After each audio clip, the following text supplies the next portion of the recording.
Chapter 4. Akulka's Husband. A Story. It was rather late at night, about 12 o'clock. I had fallen asleep, but soon woke up.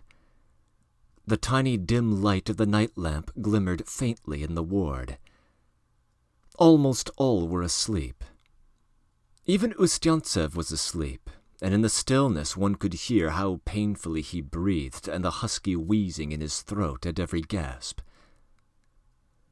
Far away in the passage there suddenly sounded the heavy footsteps of the sentry coming to relieve the watch. There was a clang of a gun against the floor. The ward door was opened. The corporal, stepping in cautiously, counted over the patients. A minute later the ward was shut up. A new sentry was put on duty. The watchman moved away, and again the same stillness. Only then I noticed that on the left, at a little distance from me, there were two patients awake, who seemed to be whispering together. It used to happen in the ward sometimes that two men would lie side by side for days and months without speaking, and suddenly would begin talking, excited by the stillness of the night, and one would reveal his whole past to the other. They had evidently been talking for a long time already. I missed the beginning, and even now I could not make it all out, but by degrees I grew used to it and began to understand it all. I could not get to sleep. What could I do but listen? One was speaking with heat, half reclining on the bed, with his head raised and craning his neck towards his companion. He was obviously roused and excited. He wanted to tell his story. His listener was sitting sullen and quite unconcerned in his bed, occasionally growling in answer or in token of sympathy with the speaker, more as it seemed out of politeness than from real feeling, and at every moment stuffing his nose with snuff. He was a soldier called II.IV from the disciplinary battalion, a man of 50, a sullen pedant, a cold formalist, and a conceited fool. The speaker, whose name was Shishkov, was a young fellow under 30, a convict in the civil division in our prison, who worked in the tailor's workshop. So far I had taken very little notice of him, and I was not drawn to see more of him during the remainder of my time in prison. He was a shallow, whimsical fellow. Sometimes he would be silent, sullen, and rude, and not say a word for weeks together. Sometimes he would suddenly get mixed up in some affair, would begin talking scandal, would get excited over trifles, and flit from one ward to another repeating gossip, talking endlessly, frantic with excitement. He would be beaten and relapse into silence again. He was a cowardly, mawkish youth. Everyone seemed to treat him with contempt. He was short and thin. His eyes were restless and sometimes had a blank, dreamy look. At times he would tell a story. He would begin hotly, with excitement, gesticulating with his hands, and suddenly he would break off or pass to another subject, carried away by fresh ideas and forgetting what he had begun about. He was often quarreling, and whenever he quarreled would reproach his opponent for some wrong he had done him, would speak with feeling and almost with tears. He played fairly well on the balalaika and was fond of playing it. On holidays he even danced, and danced well when they made him. He could very easily be made to do anything. It was not that he was specially docile, but he was fond of making friends and was ready to do anything to please. For a long time I could not grasp what he was talking about. I fancy, too, that at first he was constantly straying away from his subject into other things. He noticed perhaps that II.IV took scarcely any interest in his story, but he seemed anxious to convince himself that his listener was all attention, and perhaps it would have hurt him very much if he had been convinced of the contrary. He would go into the market, he went on, Everyone would bow to him. They felt he was a rich man. That's the only word for it. He had some trade, you say? Yes, he had. They were poor folks there, regular beggars. The women used to carry water from the river ever so far up the steep bank to water their vegetables. They wore themselves out and did not get cabbage enough for soup in the autumn. It was poverty. Well, he rented a big piece of land, kept 3 laborers to work it. Besides, he had his own beehives and sold honey, and cattle too in our parts, you know. He was highly respected. He was pretty old, 70 if he was a day. His old bones were heavy, his hair was grey. He was a great big fellow. He would go into the market-place in a fox-skin coat, and all did him honour. They felt what he was, you see. "Good morning, Ankudim Trofimich, sir." "Good day to you," he'd say. He wasn't too proud to speak to anyone, you know. "Long life to you, Ankudim Trofimich." "And how's your luck?" he'd ask. "Our luck's as right as suit as white. How are you doing, sir?" "I am doing as well as my sins will let me. I am jogging along." "Good health to you, Ankudim Trofimich." He wasn't too proud for anyone, but if he spoke, every word he said was worth a ruble. He was a Bible reader, an educated man, always reading something religious. He'd set his old woman before him. "Now, wife, listen and mark." And he'd begin expounding to her. And the old woman was not so very old. She was his second wife. He married her for the sake of children, you know. He had none from the first. But by the second, Marya Stepanovna, he had 2 sons not grown up. He was 60 when the youngest, Vasya, was born, and his daughter, Akulka, the eldest of the lot, was 18. "Was that your wife?" "Wait a bit. First there was the upset with Filka Morozov. 'You give me my share,' says Filka to Ankudim. 'Give me my 400 rubles. Am I your servant? I won't be in business with you, and I don't want your Akulka. I am going to have my fling. Now my father and mother are dead, so I shall drink up my money and then hire myself out. That is, go for a soldier, and in 10 years I'll come back here as a field marshal.' Ankudim gave him the money and settled up with him for good, for his father and the old man had set up business together. 'You are a lost man,' says he. 'Whether I am a lost man or not, you greybeard, you'd teach one to sup milk with an awl. You'd save off every penny, you'd rake over rubbish to make porridge. I'd like to spit on it all. Save every pin, and the devil you win. I've a will of my own,' says he, 'and I am not taking your Akulka anyway. I've slept with her as it is,' says he. 'What?' says Ankudim. 'Do you dare shame the honest daughter of an honest father? When have you slept with her, you adder's fat, you pike's blood?' And he was all of a tremble, so Filka told me. 'I'll take good care,' says he, 'that your Akulka won't get any husband now, let alone me. No one will have her, even Mikita Grigorich won't take her, for now she is disgraced. I've been carrying on with her ever since autumn. I wouldn't consent for 100 crabs now. You can try giving me 100 crabs and I won't consent.' And didn't he run a fine rig among us, the lad? He kept the country in an uproar, and the town was ringing with his noise. He got together a crew of companions, heaps of money. He was carousing for 3 months. He spent everything. 'When I've got through all the money,' he used to say, 'I'll sell the house, sell everything, and then I'll either sell myself for a soldier or go on the tramp.' He'd be drunk from morning till night. He drove about with bells and a pair of horses. And the way the wenches ran after him was tremendous. He used to play the torba finely. Then he'd been carrying on with a kulka before? Stop, wait a bit.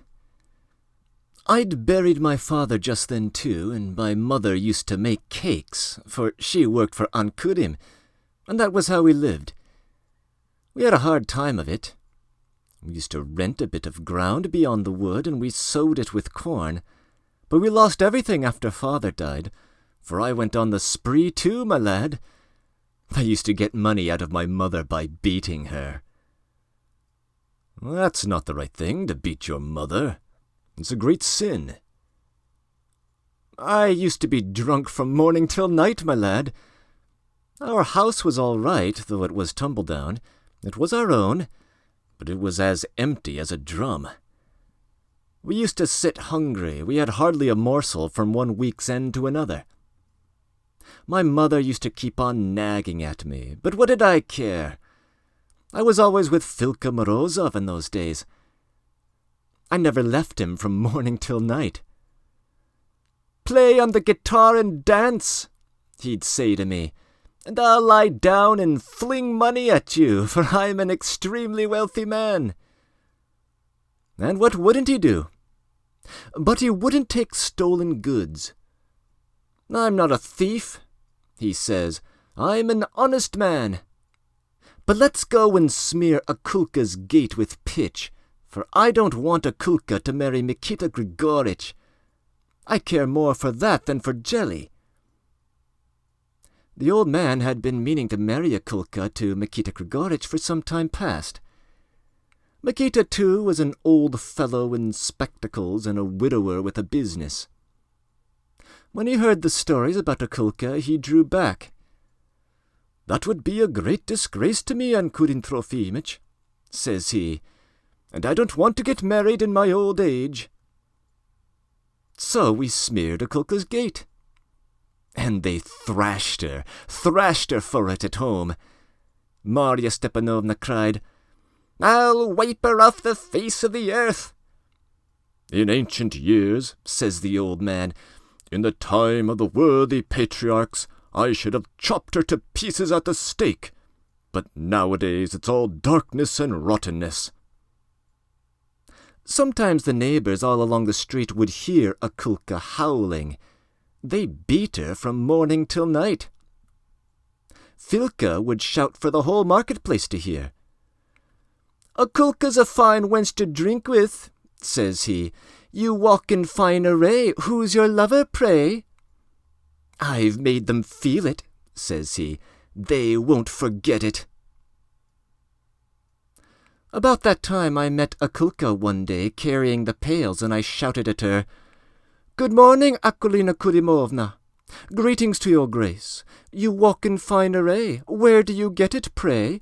Come, who's your lover, say?" That was all I said. But how she did look at me! She had such big eyes, and she had grown as thin as a stick. And as she looked at me, her mother thought she was laughing with me and shouted from the gateway, "What are you gaping at, shameless hussy?" And she gave her another beating that day. Sometimes she'd beat her for an hour together. "I'll do for her," says she, "for she is no daughter of mine now." Then she was a loose wench? You listen, old man. While I was always drinking with Filka, my mother comes up to me one day. I was lying down. "Why are you lying there, you rascal?" says she. "You are a blackguard," says she. She swore at me, in fact. "You get married," says she. "You marry a kulka. They'll be glad to marry her now, even to you. They'd give you 300 rubles in money alone." "But she is disgraced in the eyes of all the world," says I. "You're a fool," says she. "The wedding ring covers all. It will be all the better for you if she feels her guilt all her life. And their money will set us on our feet again. I've talked it over with Marya Stepanovna already. She is very ready to listen." 20 rubles down on the table and I'll marry her," says I. And would you believe it, right up to the day of the wedding I was drunk. And Filka Morozov was threatening me too. "I'll break all your ribs, Akulka's husband," says he, "and I'll sleep with your wife every night if I please." "You lie, you dog's flesh," says I. And then he put me to shame before all the street. I ran home. "I won't be married," says I, "if they don't lay down another 50 rubles on the spot." "But did they agree to her marrying you?" "Me? Why not? We were respectable people. My father was only ruined at the end by a fire. Till then we'd been better off than they." And Kudim says, "You are as poor as a rat," says he. "There's been a lot of pitch smeared at your gate," I answered. "There's no need for you to cry us down," says he. "You don't know that she has disgraced herself, but there's no stopping people's mouths. Here's the icon and here's the door," says he. "You needn't take her. Only pay back the money you've had." Then I talked it over with Filka, and I sent Dmitri Bykov to tell him I'd dishonor him now over all the world. And right up to the wedding, lad, I was dead drunk. I was only just sober for the wedding. When we were driven home from the wedding and sat down, Mitrofan Stepanovich, my uncle, said, "Though it's done in dishonor, it's just as binding," says he. "The thing's done and finished." Old Kudim was drunk too, and he cried. He sat there, and the tears ran down his beard. And I tell you what I did, my lad. I'd put a whip in my pocket. I got it ready before the wedding. I'd made up my mind to have a bit of fun with Akulka, to teach her what it meant to get married by a dirty trick, and that folks might know I wasn't being fooled over the marriage. Quite right, too, to make her feel it for the future. No, old chap, you hold your tongue. In our part of the country, they take us straight after the wedding to a room apart while the others drink outside. So they left the Kulka and me inside. She sits there so white, not a drop of blood in her face. She was scared, to be sure. Her hair, too, was as white as flax. Her eyes were large, and she was always quiet. You heard nothing of her. She was like a dumb thing in the house. A strange girl altogether. And can you believe it, brother? I got that whip ready and laid it beside me by the bed. But it turned out she had not wronged me at all, my lad. You don't say so. Not at all. She was quite innocent. And what had she had to go through all that torment for? Why had Filka Morozov put her to shame before all the world? Yes. I knelt down before her then, on the spot, and clasped my hands. "Akulina Kudimovna," says I, "forgive me, fool as I am, for thinking ill of you. Forgive a scoundrel like me," says I. She sat before me on the bed, looking at me, put both hands on my shoulders while her tears were flowing. She was crying and laughing. Then I went out to all of them. "Well," says I, "if I meet Filka Morozov now, he is a dead man." As for the old people, they did not know which saint to pray to. The mother almost fell at her feet, howling. And the old fellow said, "Had we known this, we wouldn't have found a husband like this for you, our beloved daughter." When we went to church the first Sunday, I in my astrakhan cap, coat of fine cloth and velveteen breeches, and she in her new hareskin coat with a silk kerchief on her head, we looked a well-matched pair. Didn't we walk along? People were admiring us. I needn't speak for myself, and though I can't praise Akulina up above the rest, I can't say she was worse, and she'd have held her own with any dozen. That's all right, then. Come, listen. The day after the wedding, though I was drunk, I got away from my visitors and escaped and ran away. 'Bring me that wretch Filka Morozov,' says I. 'Bring him here, the scoundrel.' I shouted all over the market. Well, I was drunk too. I was beyond the Vlasovs when they caught me, and 3 men brought me home by force. And the talk was all over the town. The wenches in the market-place were talking to each other. 'Girls, darlings, have you heard? Akulka is proved innocent.' Not long after, Filka says to me before folks, 'Sell your wife and you can drink.' 'Yashka the soldier got married just for that,' says he. 'He didn't sleep with his wife, but he was drunk for 3 years.' I said to him, 'You are a scoundrel.' 'And you,' says he, 'a fool. Why, you weren't sober when you were married,' says he. 'How could you tell about it when you were drunk?' I came home and shouted. 'You married me when I was drunk,' said I.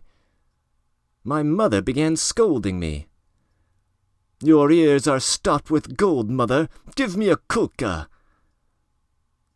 Well, I began beating her. I beat her, my lad, beat her for 2 hours till I couldn't stand up. She didn't get up from her bed for 3 weeks. 'To be sure,' observed Terevin phlegmatically, 'if you don't beat them, though. But did you catch her with a lover?' 'Catch her? No, I didn't,' Shishkov observed after a pause, and as it were with an effort. 'But I felt awfully insulted. People teased me so, and Filka led the way. "You've a wife for show," says he, "for folks to look at." Filka invited us with others, and this was the greeting he gave me. "His wife is a tender-hearted soul," says he, "honourable and polite, who knows how to behave, nice in every way." That's what he thinks now. But you've forgotten, lad, how you smeared her gate with pitch yourself. I sat drunk, and then he seized me by the hair suddenly, and holding me by the hair, he shoved me down. "Dance," says he, "a kulka's husband. I'll hold you by your hair, and you dance to amuse me." "You are a scoundrel," I shouted. And he says to me, "I shall come to you with companions and thrash Akulka, your wife, before you, as much as I like." Then I, would you believe it, was afraid to go out of the house for a whole month. I was afraid he'd come and disgrace me. And just for that I began beating her. "But what did you beat her for? You can tie a man's hands, but you can't stop his tongue. You shouldn't beat your wife too much. Show her, give her a lesson, and then be kind to her. That's what she is for." Shishkov was silent for some time. "It was insulting," he began again. "Besides, I got into the habit of it. Some days I'd beat her from morning till night. Everything she did was wrong. If I didn't beat her, I felt bored. She would sit without saying a word, looking out of the window and crying. She was always crying. I'd feel sorry for her, but I'd beat her. My mother was always swearing at me about her. "You are a scoundrel," she'd say. "You're a jailbird." "I'll kill her," I cried, "and don't let anyone dare to speak to me, for they married me by a trick." At first old Ankudim stood up for her. He'd come himself. "You are no one of much account," says he. "I'll find a law for you." But he gave it up. Marya Stepanovna humbled herself completely. One day she came and prayed to me tearfully. "I've come to entreat you, Ivan Semyonovitch. It's a small matter, but a great favour. Bid me hope again." She bowed down. "Soften your heart. Forgive her. evil folk slandered our daughter. You know yourself she was innocent when you married her." And she bowed down to my feet and cried. But I lorded it over her. "I won't hear you now. I shall do just what I like to you all now, for I am no longer master of myself. Filka Morozov is my mate and my best friend." "So you were drinking together again, then?" "Nothing like it. There was no approaching him. He was quite mad with drink. He'd spent all he had and hired himself out to a storekeeper to replace his eldest son. In our part of the country, when a man sells himself for a soldier, up to the very day he is taken away, everything in the house has to give way to him, and he is master over all. He gets the sum in full when he goes, and till that time he lives in the house. He sometimes stays there for 6 months, and the way he'll go on, it's a disgrace to a decent house. 'I am going for a soldier in place of your son,' the fellow would say. 'So I am your benefactor, so you must all respect me or I'll refuse.' So Filka was having a rare time at the shopkeeper's, sleeping with the daughter, pulling the father's beard every day after dinner, and doing just as he liked. He had a bath every day, and insisted on using vodka for water, and the women carrying him to the bathhouse in their arms. When he came back from a walk, he would stand in the middle of the street and say, 'I won't go in at the gate, pull down the fence.' So they had to pull down the fence in another place beside the gate for him to go through. At last his time was up. They got him sober and took him off. The people came out in crowds into the street, saying, 'Filka Morozov's being taken for a soldier.' He bowed in all directions. Just then a kulka came out of the kitchen garden. When Filka saw her just at our gate, 'Stop!' he cried, and leapt out of the cart and bowed down before her. 'You are my soul,' he said, 'my darling. I've loved you for 2 years, and now they are taking me for a soldier with music. Forgive me,' said he, 'honest daughter of an honest father, for I've been a scoundrel to you, and it's all been my fault.' And he bowed down to the ground again. Akulka stood, seeming scared at first. Then she made him a low bow and said, 'You forgive me too, good youth. I have no thought of any evil you have done.' I followed her into the hut. 'What did you say to him, dog's flesh?' And you may not believe me, but she looked at me. 'Why, I love him now more than all the world,' said she. 'You don't say so.' I did not say one word to her all that day, only in the evening. 'Akulka, I shall kill you now,' says I. All night I could not sleep. I went into the passage to get some kvass to drink, and the sun was beginning to rise. I went back into the room. 'Akulka,' said I, 'get ready to go out to the field.'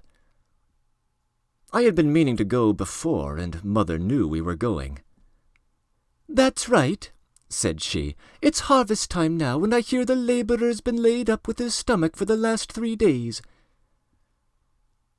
I got the cart without saying a word. As you go out of our town, there's a pine forest that stretches for 10 miles, and beyond the forest was the land we rented. When we had gone 2 miles, I stopped the horse. 'Get out, Akulina,' said I. 'Your end has come.' She looked at me. She was scared. She stood up before me. She did not speak. 'I am sick of you,' says I. 'Say your prayers.' And then I snatched her by the hair. She had 2 thick, long plaits. I twisted them round my hand and held her tight from behind between my knees. I drew out my knife. I pulled her head back, and I slid the knife along her throat. She screamed. The blood spurted out. I threw down the knife, flung my arms round her, lay down on the ground, embraced her, and screamed over her, yelling. She screamed, and I screamed. She was fluttering all over, struggling to get out of my arms, and the blood was simply streaming onto my face and onto my hands. I left her. A panic came over me, and I left the horse and set off running, and ran home along the backs of the houses and straight to the bathhouse. We had an old bathhouse we didn't use. I squeezed myself into a corner under the steps, and there I sat. And there I sat till nightfall. And Akulka? She must have got up, too, after I had gone and walked homewards, too. They found her 100 paces from the place. Then you hadn't killed her? Yes. Shishkov paused for a moment. There's a vein, you know, observed Trevin. If you don't cut through that vein straight away, a man will go on struggling and won't die, however much blood is lost. But she did die. They found her dead in the evening. They informed the police, began searching for me, and found me at nightfall in the bathhouse. And here I've been close upon 4 years, he added after a pause. To be sure, if you don't beat them, there will be trouble, Trevin observed coolly and methodically, pulling out his tobacco pouch again. He began taking long sniffs at intervals. Then again, you seem to have been a regular fool, young fellow, too. I caught my wife with a lover once. So I called her into the barn. I folded the bridle in two. To whom do you swear to be true? To whom do you swear to be true? Says I. And I did give her a beating with that bridle. I beat her for an hour and a half. I'll wash your feet and drink the water, she cried at last. Avdotya was her name.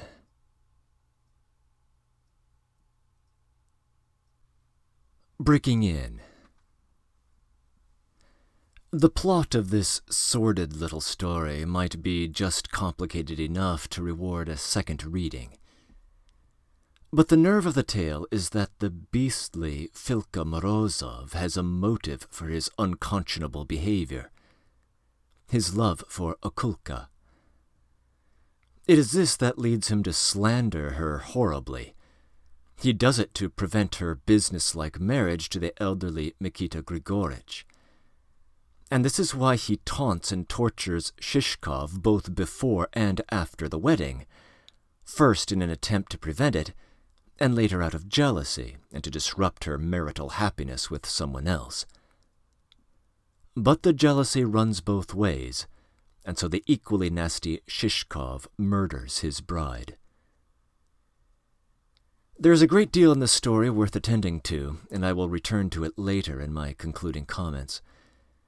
But here I will note just 3 things. First, we have another indication of just how miserable military life was for the regular 19th century Russian soldier.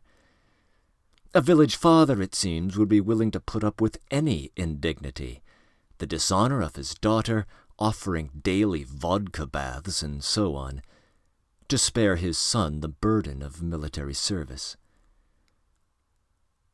Second, this is one of those rare occasions where it may be relevant to remember the fictional backstory of our narrator, for those who take that backstory seriously.